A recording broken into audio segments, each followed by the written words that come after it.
Durante muito tempo, Portugal exerceu domínio sobre o chamado Brasil colonial, explorando riquezas através de um sistema muito bem organizado que tinha como um de seus principais pilares o Pacto Colonial.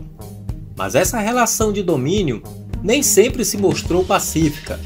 Houve momentos de tensão e contestação ao domínio metropolitano aqui na América, que se materializaram em inúmeras revoltas que se estenderam ao longo dos séculos 17 e 18.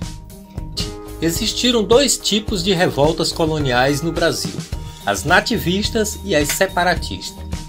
As revoltas conhecidas como nativistas ocorreram na colônia brasileira durante os séculos 17 e 18, coincidindo com o momento em que a colônia atravessava uma grave crise na produção açucareira, materializada no endividamento dos colonos frente à coroa portuguesa.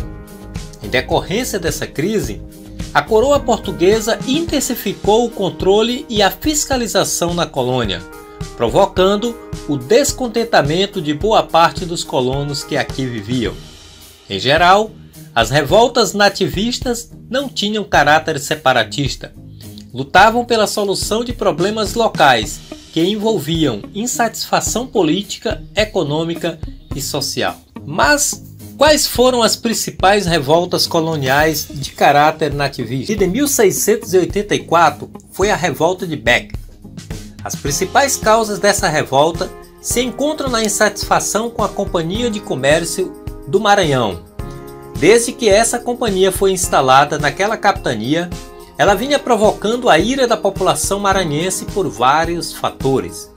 Primeiro, porque oferecia produtos de péssima qualidade, vendia caro aquilo que ela oferecia para a população e pagava uma pechincha pelos produtos locais, além de não oferecer mão de obra escrava suficiente para a demanda local. E para agravar ainda mais o quadro, a coroa portuguesa proibiu a escravização dos indígenas, a fim de atender interesse dos jesuítas. Os rebeldes, liderados pelos fazendeiros Jorge Sampaio, Manuel Beckman e Thomas Beckman, expulsaram os jesuítas, saquearam os armazéns da Companhia de Comércio, depuseram as autoridades locais e formaram um novo governo. O governo reprimiu o movimento com muita violência. Manuel Beckman e Jorge Sampaio foram enforcados e Thomas Beckman foi exilado na África. Depois dessa revolta, ocorreu em Minas Gerais, nos anos de 1707 e 1709, a conhecida Guerra dos Emboabas. Os bandeirantes paulistas queriam exclusividade na exploração das minas de ouro descoberta por eles. Porém, portugueses e colonos de outros estados, chamados de Emboaba pelos paulistas, também queriam o direito de exploração.